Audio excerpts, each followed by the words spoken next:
little trick I found while doing this stuff is, don't be afraid to use black. There's a lot of black in shadow, and where the light doesn't shine, so to speak.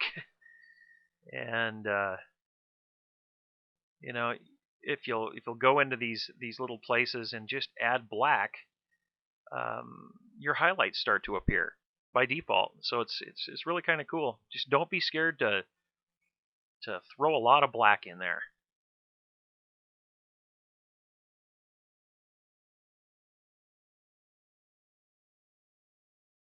I'm just putting little splotches of black in there, and by what ends up happening, it looks like there's a texture back there.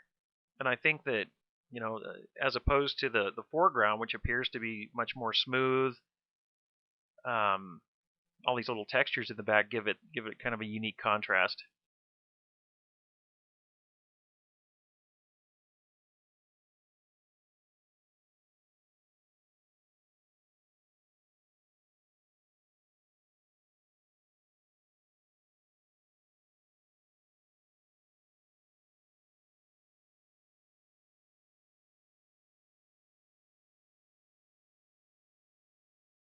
Now, what I'm doing here is just putting some shadows on this top pipe or tube, whatever you want to call it, intestine, what if you will, um, that just gives it a little bit more texture. I didn't want to make it just real, I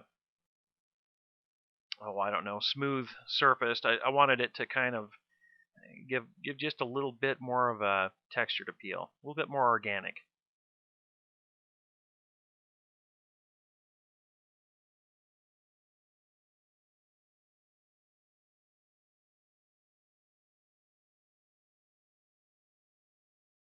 Yeah, just kind of doing a little repetition back there. Make all the background kind of relate. Make sure it's a little fuzzy. Because see, as a device of contrast, things in the foreground should be a little bit less fuzzy, a little bit more sharp in detail.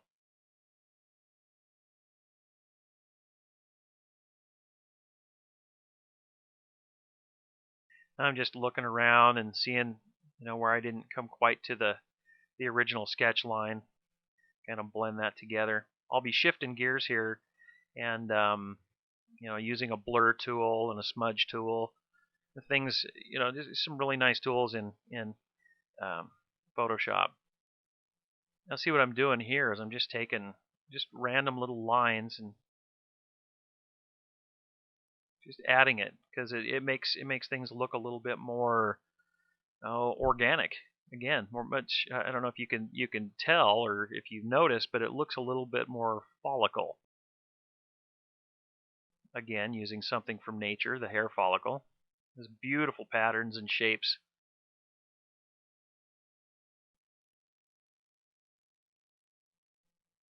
I'll smudge these lines out a little bit. I'll be coming back over them in just a second.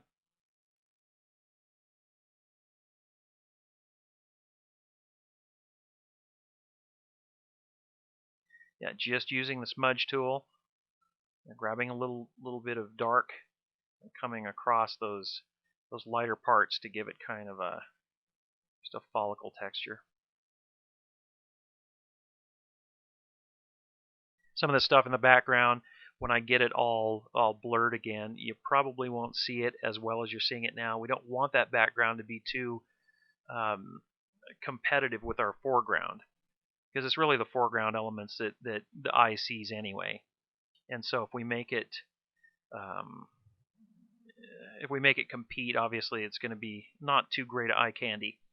Now what we're doing right here is I'm just darkening up these little divots that I added, because I want just a little bit of sharper texture up front to catch the eye.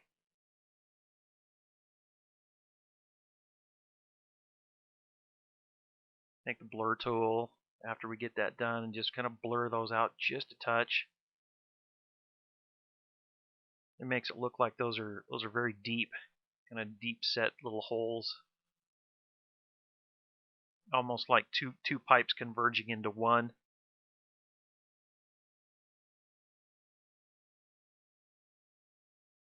Again, we'll change the blur just a little bit so we can work a little faster. I set the blur sensitivity up just a touch.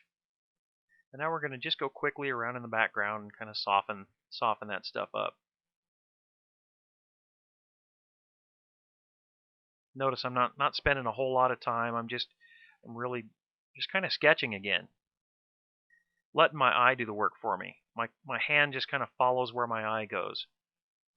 Try that sometime. I think that you'll find that that's really the best way to draw. Is just kind of move around wherever you feel led.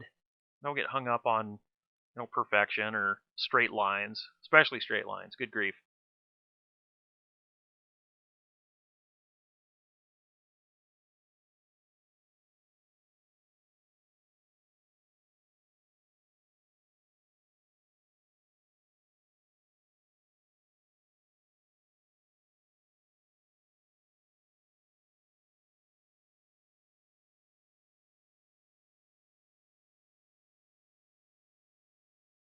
Also, you'll notice that some of these curves and contours, the background has kind of an anti-flow.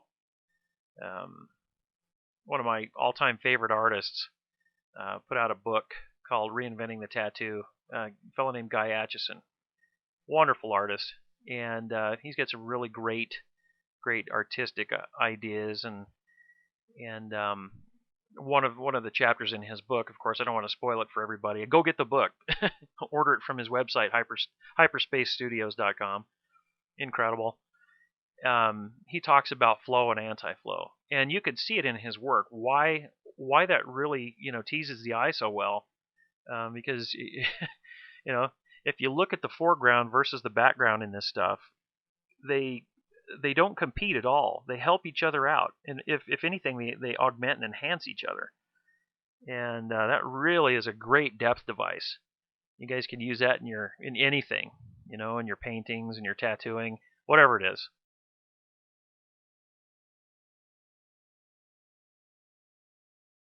Now, a lot of you tattoo artists you'll probably ask, well, that looks really good on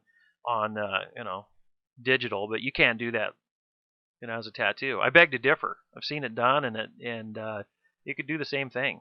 You really can. You just have to, obviously, tattoo rules apply to tattoo, and painting applies to painting, and computer to computer, and you guys can get whatever effect that you put your mind to. You just need to do it. Just don't be afraid to do it. Get out there and lay down your contrasts and overlay your colors, and I'm telling you, you'll end up with some really great stuff. Hey guys, I really appreciate you watching this. I hope that you've learned something. I hope to do more stuff like this in the future. Let me know what you think. And with that, I sign off.